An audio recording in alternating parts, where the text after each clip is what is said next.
भगवान श्री कृष्ण गीता में परमात्मा को पाने के सरल और प्रभावशाली उपाय बताए हैं।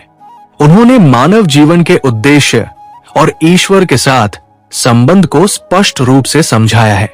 आइए जानते हैं श्री कृष्ण द्वारा बताए गए मार्ग जो आपको भगवान के करीब ले जा सकते हैं। ईश्वर को जानने का सबसे सरल तरीका भक्ति है। भगवान प्रेम और श्रद्धा के भूखे हैं। यदि आप पूरे मन और हृदय से उनकी भक्ति करते हैं तो वे स्वयं आपके जीवन में प्रकट होते हैं। आपका अधिकार केवल कर्म करने में है, परिणाम की चिंता न करें। भगवान कहते हैं कि जब आप निष्काम भाव से कर्म करते हैं तो वो कर्म स्वतः ही ईश्वर की सेवा बन जाता है। हर काम को भगवान को समर्पित करें। स्वार्थ और लोभ छोड़कर कर्तव्य पालन करें। कर्म को सेवा भाव से करें। भगवान को पाने के लिए सबसे सरल उपाय है अपनी पूरी आत्मा और जीवन उन्हें समर्पित कर देना।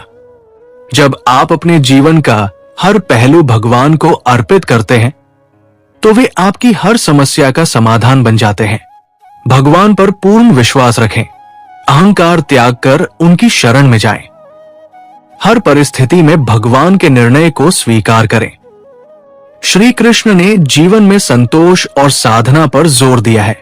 वे कहते हैं कि जो भी स्थिति आपके जीवन में है उसे भगवान की इच्छा मानकर स्वीकार करें। साथ ही ध्यान और जप के माध्यम से भगवान से जुड़े। नियमित ध्यान और योग करें। भगवद गीता और अन्य शास्त्र पढ़ें। भगवान के गुण, लीलाओं और नामों का ध्यान करें। श्री कृष्ण का संदेश है कि ईश्वर तक पहुंचने के लिए आपको न बड़े अनुष्ठानों की जरूरत है और न ही जटिल साधनाओं की। केवल सच्चे हृदय, भक्ति, निष्काम कर्म और समर्पण की आवश्यकता है। भगवान कहते हैं कि जो मुझे सच्चे मन से पुकारता है मैं स्वयं उसकी सहायता करता हूं। इस सरल मार्ग पर चलकर आप निश्चित ही भगवान को प्राप्त कर सकते हैं। इस ज्ञान को अपने जीवन में उतारें और दूसरों तक पहुंचाएं। जय श्री कृष्ण।